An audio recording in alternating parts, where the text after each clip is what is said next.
Mi nombre, Juan Carlos Castañeda Patiño, colombiano. A continuación, vamos a hablar de los propósitos de la educación del siglo XXI para Colombia. En cuanto a cuáles son los propósitos de la educación del siglo XXI para Colombia, es importante resaltar la siguiente frase. Existen diferencias de fondo entre la inocencia y la ingenuidad, pues la primera invita a descubrir y la segunda a servir. Para comenzar, acerca de la intención de aprender y servir de ejemplos a la sociedad como orientadores o docentes en las diferentes formas como una sociedad debe guiar a sus niños y niñas, adolescentes y adultos en su comportamiento, vale la pena detenerse en las actividades diarias para reflexionar sobre los asuntos que se relacionan con el ejercicio pedagógico, de tal modo que a manera de comprensión emerjan nuevas, otras formas de orientarnos en el ejercicio que históricamente han generado los impactos en los aspectos socioculturales en la misma humanidad. Por lo tanto, y a manera de indagación, tal vez como el resultado de mis hallazgos o mis investigaciones, se ponen en consideración para ustedes algunas categorías que desvelan significaciones de la educación como parte importante de las estrategias para la evolución o la esclavitud, dependiendo de la comprensión de sus propósitos.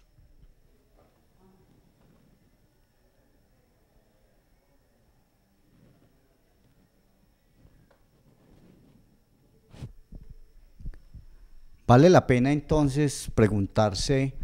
sobre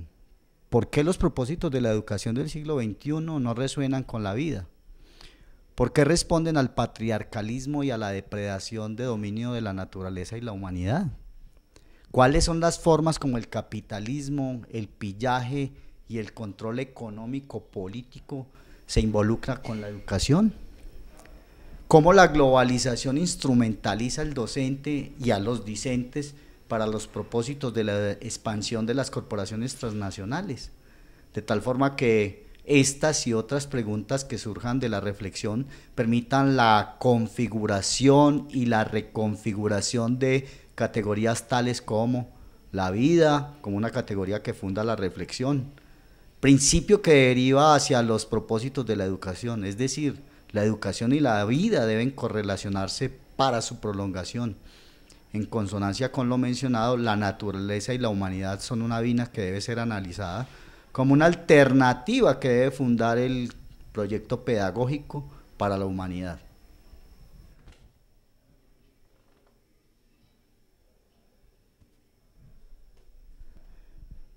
Entonces es importante, como estaba mencionando, reconfigurar los territorios del antropocentrismo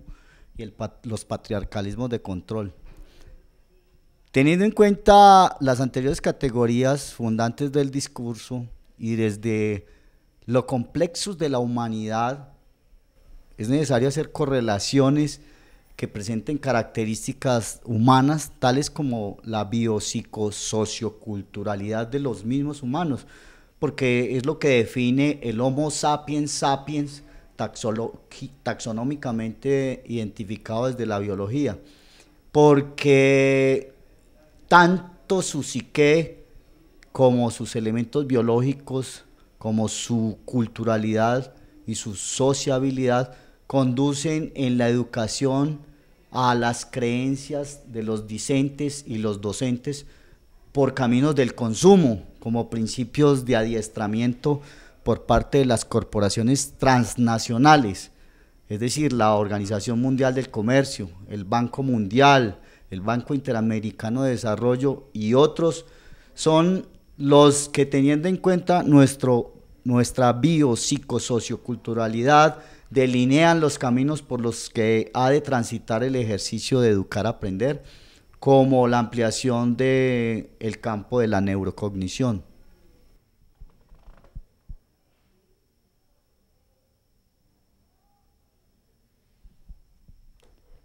En la misma línea y con la intención de descubrir, la política debe tomarse el aula, debido a que la educación como praxis política,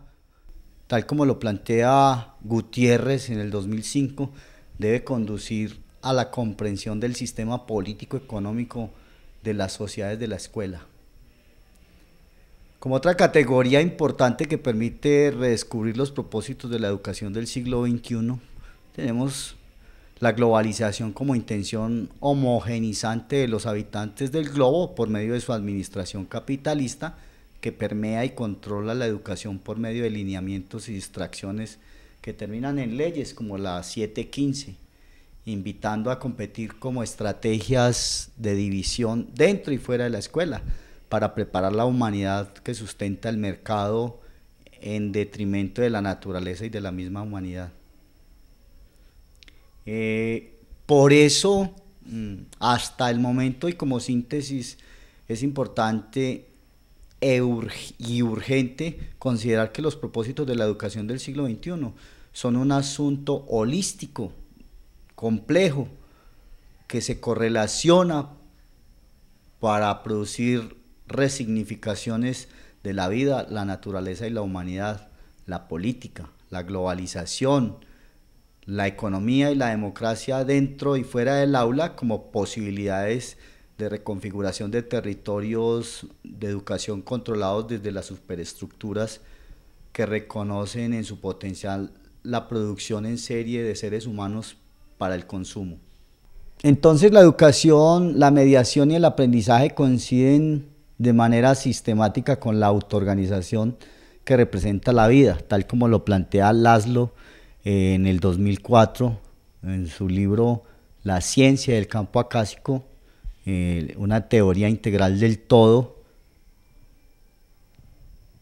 Es importante y propio del ser vivo que se encuentra interconectado con la naturaleza y con los demás seres. Cuando media el lenguaje, los lenguajeos, los signos, los símbolos, para representar sus percepciones y que se conectan como onda o partícula, pueden, y es importante que defiendan la vida para cualquiera que sea la forma de esta, incluidas las criaturas que se manifiestan y que no se manifiestan como corporeidad, para producir nuevas realidades, mediar el aprendizaje, educar para la vida, es entonces una intención de seres humanos, de seres vivos, que se involucran en cada uno de sus propósitos para guiarnos en el diario vivir, inclusive pensando en la muerte como parte de la vida, porque hace parte de ella. En otros términos, son nuestras percepciones las que nos permiten sumarnos a la vida y elegir que ésta permanezca, autoorganizándonos como el resultado de nuestras experiencias y también lo que nos distancia de ello como la posibilidad de que exista. Es decir, tal como lo plantea nuestro célebre Estanislao Zuleta, aunque seamos diferentes, tenemos derecho a existir. Por tanto, de a cada instante y con cada interrelación desde las células que conforman nuestra existencia en un cúmulo de ondas, nos debemos asumir como parte de la unidad que vibra con el unísono. Cada uno de nosotros se enfrenta a un misterio, comienza Pitt en su libro Sincronicidad. Nacemos en este universo, crecemos, trabajamos, jugamos, nos enamoramos y al final de nuestra vida nos enfrentamos con la muerte. ¿Cuál es la naturaleza del universo y cuál es nuestra situación en él? ¿Cuál es el sentido del universo? ¿Cuál es su propósito? ¿Quiénes somos? ¿Y cuál es el sentido de nuestras vidas? Por eso, en las políticas educativas para el siglo XXI, es importante que en el aula se dé respuesta a estas preguntas como una posibilidad de defender la vida. Corresponde ahora imbricar la humanidad con la naturaleza, asuntos de la educación, porque tal como lo menciona Elizalde en 2005, La ética universal del biocentrismo tiende a la superación de la barrera del derecho al respeto, a la libertad y a la vida, limitada solo a los seres humanos, ampliándola a los miembros de las otras especies vivas. Porque el antropocentrismo como paradigma reinante ha generado todo tipo de violencia e injusticia, gracias a la indiferencia hacia el dolor y a la muerte de todas formas de vida para beneficios propios. Es decir, el antropocentrismo nos separa del resto de la comunidad terrestre. Con las prácticas antiecológicas de la economía y como lo menciona Hathaway en el 2008, creemos que el mundo no humano se encuentra al servicio de la humanidad. Por tanto, si la humanidad no nos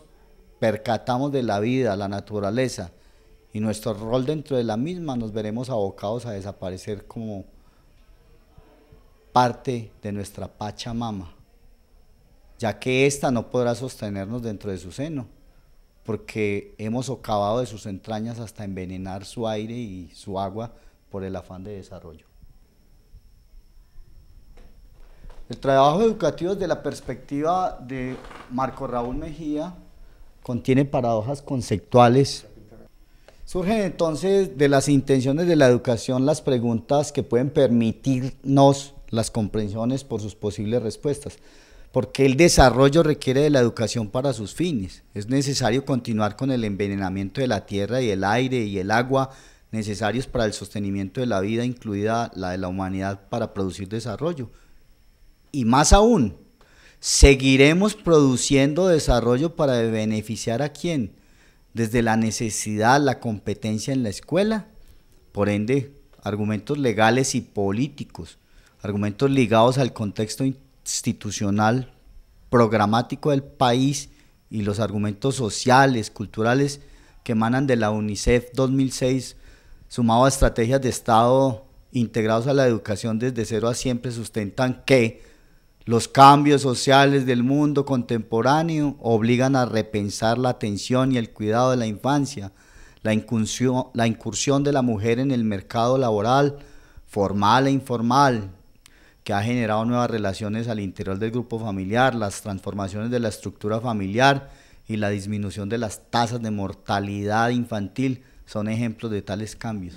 Estas transformaciones han modificado las formas tradicionales de cuidado y atención del niño y la niña menores de 6 años. Es tanto para reducir los factores que afectan el desarrollo infantil asociados a condiciones de maltrato, abandono y desvinculación afectiva que influyan de manera directa en la salud física y emocional del niño y la niña en el desarrollo infantil. Es decir, está preocupado el Banco Mundial por la primera infancia porque es una inversión que hay que hacer para que el niño y la niña cuando crezcan le devuelvan las competencias al país. Es decir, hay que insertar el niño y la niña desde la infancia a las competencias laborales del mercado para el consumo. Entonces, educar, que deviene de 2 vocablos latinos, educare, conducir, guiar, alimentar, necesidad de educador, modelo directivo de intervención, educere, extraer de adentro hacia afuera la capacidad de educarse, modelo de extracción o desarrollo, y que ha tenido como tendencias educativas en nuestro país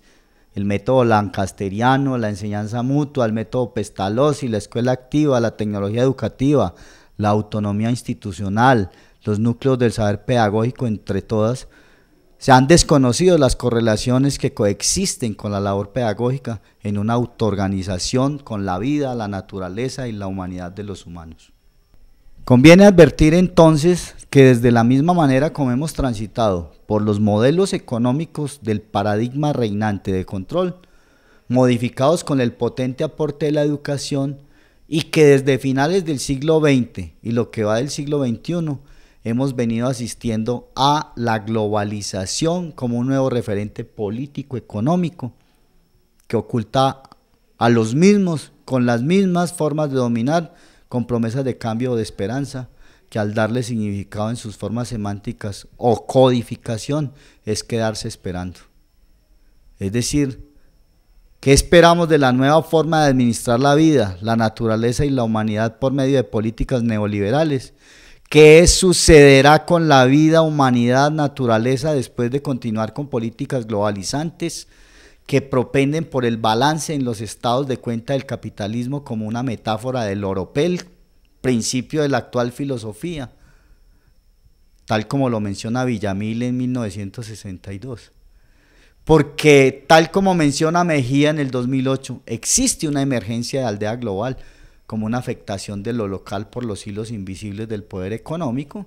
ya que el capitalismo, como una manera de administrar el neoliberalismo, ha permitido que el lenguaje se exprese acerca del desarrollo del norte y las clases transnacionales del sur a través de los infopobres que se crean y que se forman en las escuelas públicas que están delineadas por el Estado, estados que están arrodillados al neoliberalismo, a la Organización Mundial de la Salud, al Banco Mundial y a la Organización Mundial del Comercio. Entonces las creencias se toman el pensamiento y desde muy temprana edad, por el ejercicio educativo globalizador, derivado de las personas, familias, escuelas, sociedad en general, cuando crecen se encuentran sumergidos en las ideologías y la inconsciencia política, sonando con Gutiérrez porque rendimos tributo a la economía como esencia de la vida, como una enfermedad mortal. Dinero, banca y educación son la triada que a manera de credo se les invoca para producir el nuevo hombre. Es decir, no existe reflexión sobre el impacto que producen las políticas socioeconómicas que reorientan las cegueras de las leyes de educación eurocentristas e incluyen el nuevo orden para las pedagogías del sur. Por lo tanto, algunas de las habilidades y características vitales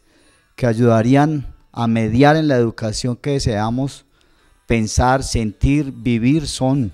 la habilidad para implicarnos desde la comunicación dialógica y sensible que permita una interacción consciente con la información y su relación con la vida. La habilidad para ecorresonar a partir del reconocimiento, la resignificación y la reconfiguración de los campos de información o metaversos, partiendo de la teoría integral del todo para alterar la conciencia. La habilidad para insertarse en las nuevas otras miradas, paradigmas para provocar la emergencia de diferentes percepciones, interrelaciones nodales con las ciencias. La habilidad para provocar aprendizajes situados, pertinentes, humanizados y humanizantes que favorezcan la relación, cohabitación efectiva y respetuosa entre la humanidad y la naturaleza. Consideramos que hoy en la educación es necesario implicar, provocar el aprendizaje con experiencias de unicidad y por medio de la alteración de la conciencia para que se fusionen, activen las fronteras individuales de percepción con las de otras personas y se logre el entrelazamiento con la naturaleza por medio de la aceptación. Con la reflexión acerca de los propósitos de la educación para el siglo XXI en Colombia, dejamos claro algunas variables que fundan el pensamiento de cómo deben ser las políticas educativas para la educación del siglo XXI, tanto para Colombia como para los países que tienen características similares. Muchas gracias.